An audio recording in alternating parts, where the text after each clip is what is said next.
So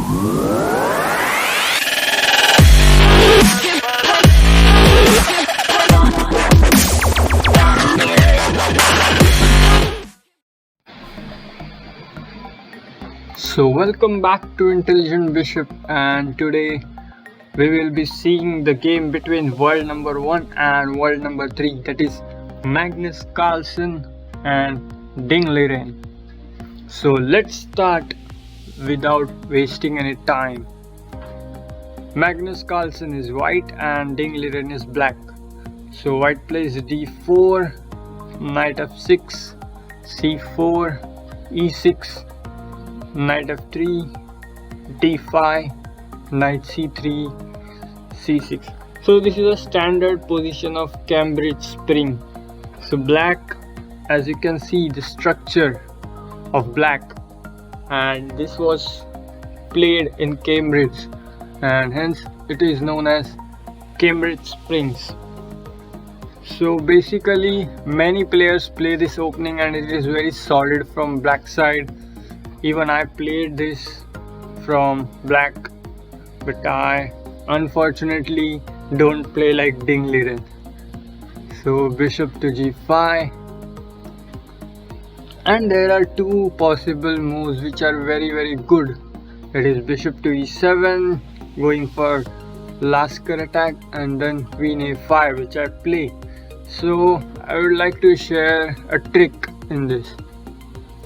Queen a5, e3, knight e4. You can't take the knight because it is pinned. Bishop d3, and then there is a trick. Knight into g5, knight into g5, d into c5, and now bishop and knight both are attacked, and white can save only one, and black will simply win this match. So as both of these top level players may know this, and hence they did not play, and instead Ding Liren plays very interesting move h6, kicks off the bishop directly, bishop h4. Now pawn takes pawn, e4. Now there is a threat of e5 as the knight is under pin, and after e5 the knight can't move and white will simply win a piece. Ding Liren plays g5, bishop g3, b5. Look how solid Ding Liren is playing.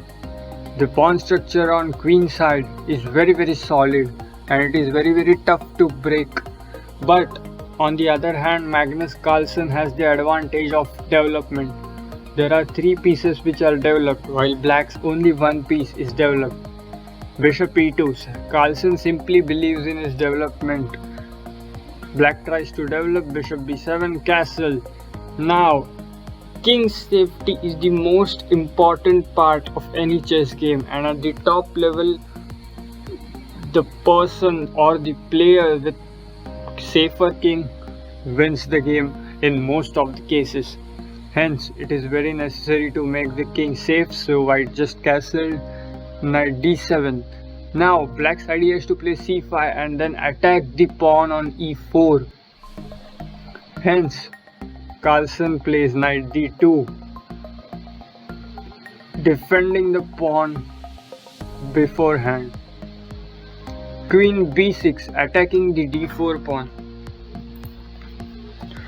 But now Magnus Carlsen, as he is world number 1, he will tactically save this pawn.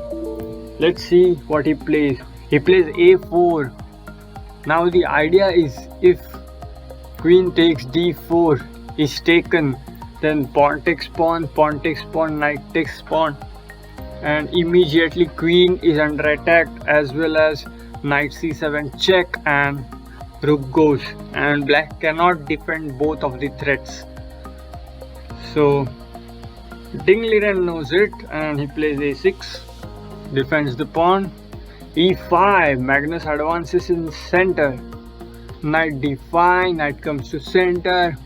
Knight e4, same thing done by white. c5, Now you can see the position is very complex. The center is messed up and it is very difficult to find a good move at such positions.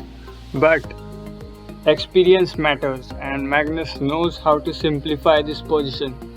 You have to just exchange the pieces when the position is complex, and Magnus Carlsen does it. Knight takes knight, bishop takes knight, knight to c3, pawn into pawn, knight takes bishop, pawn takes. So the position is very simplified now, and as I have told in my last video that it's the game of bishop pair versus bishop and knight pair. The two bishops are much stronger in this position. That is my personal opinion. Let's see, can Magnus Carlsen convert this? Bishop h5, immediately activating the bishop, and there is a threat of e6 coming. Pawn can't take on e6 as the bishop is pinning the pawn. So now knight c5 trying to defend the threat, but he has done a big mistake. He has allowed this move queen into d4, and after this move white is simply dominating the game. As the queen is in the center, it will dominate the entire board. Now the next threat is just to play e6 and attack the rook. So queen e6 was played. Bishop g4 driving away the queen. Same thing, if the queen goes anywhere else, white will push simply e6 and the rook will go. Hence Ding Liren plays knight b3, attacking queen as well as rook, and he's suggesting that you take my queen, I'll also take my queen, but Carlsen has some other ideas. Queen to d1. He supports his bishop as well as continues the attack on queen. So queen has to move. Queen c6. Pawn takes pawn, attacks the queen. Queen takes pawn. Now the sword which was hanging on the throat finally falls on it. e6. Pawn takes, bishop takes. And as you can see, white is completely winning in this position. The white bishop is controlling the escape square of king. Black bishop is cutting off the defense, and queen is simply coming to h5, and the black king is soon going to get mated. Rook a7, the final attempt of 7th rank defense. As you can see, this is rank number 7 and this rook comes to guard this rank, so this is known as 7th rank defense. But it's too late. Bishop into d5, knight takes a1 and queen f3.